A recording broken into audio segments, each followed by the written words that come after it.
Hi everybody, welcome back. Round Butte Kunekune Ranch. This is Brett and I am here today doing a check-in just to update everybody on where we're at with our farrowing pen and Tonka's litter. As you can see, we made some changes. We hung some sheets up here and did our best to close this area off to keep the heat in. I'll walk you guys through what we did and show you kind of where we're at. We built a small hut. That's what we call it. We call these a hut. It's just a piece of plywood stretched across half the farrowing pin with a support on one side, and we put a comforter on top, and then Emily put about 6 to 10 inches of straw. That's our barley straw that we got for extra insulation. And then underneath that, we were able to get a pig mat from some friends, and that came in real handy. We were down to -15, and we were able to put this mat in here. As you can see, she's just kind of laying on the corner, and that little piglet there, he's walking around the back side of it. It's about 4 by 2, so it's a perfect size for a full-size sow to lay on, and the piglets also to get comfortable on. And she utilized that quite a bit when it was negative temperatures. Right now she's just taking a rest. She just had her dinner. And there's one of the piglets. I'm going to walk you over here to the piglets' little napping area. As they're coming out, you can see we utilized an old Costco tote, cut a hole in the side of it, and then we put this heat lamp on top of it. I'll show you. We cut a hole in the top so that heat lamp sets right down to the top of that lid. So that gives us about 14 inches from the bottom of that heat lamp down to the floor of their bedding area. And that's also got some of that barley straw.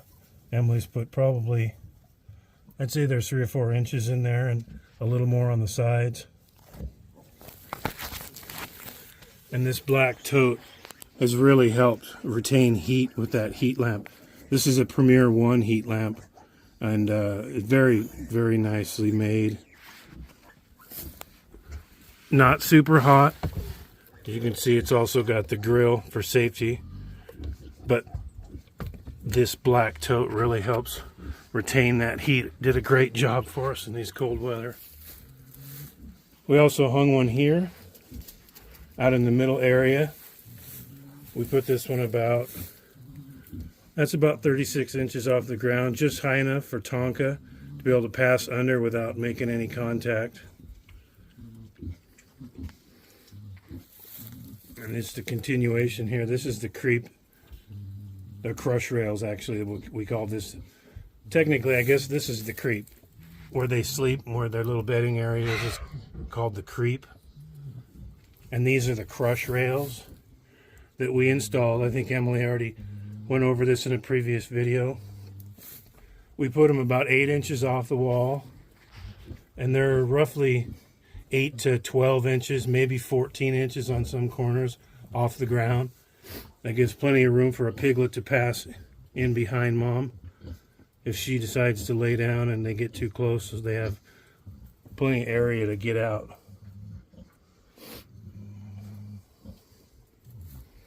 Just to continue on with this farrowing area, we, as you can see, we installed some of these drop cloths. We just stable them up to the top and then down to the bottom, and we used some feed bags to fill in the corners. It doesn't look real nice, but it sure did the job we wanted it to. We completely sealed this off. We got the back wall, which is barn wall, of course. That's was at one time exterior wall, I think. That's our wood shed on the other side of that. So that's sealed up from the weather. So that wasn't a concern. This side was open on top. So we draped more drop cloths, feed bag in the corner, closed all that off, and then put this last comforter up here.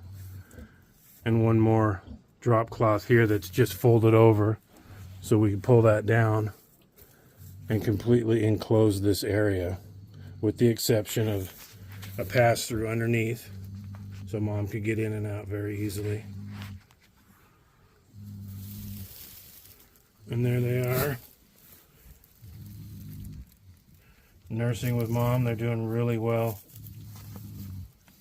We had a real struggle. It was a real challenge at 15 below zero to keep these piglets not only comfortable but alive and healthy, as well as the sow, because it's hard. It's really hard to keep any heat in this barn at 15 below zero. But we did a pretty good job insulating, top insulation on that, and then as well as the ground, we've got wood chips down, as well as the barley straw, giving us probably 4 to 8 inches of insulation off that cold floor.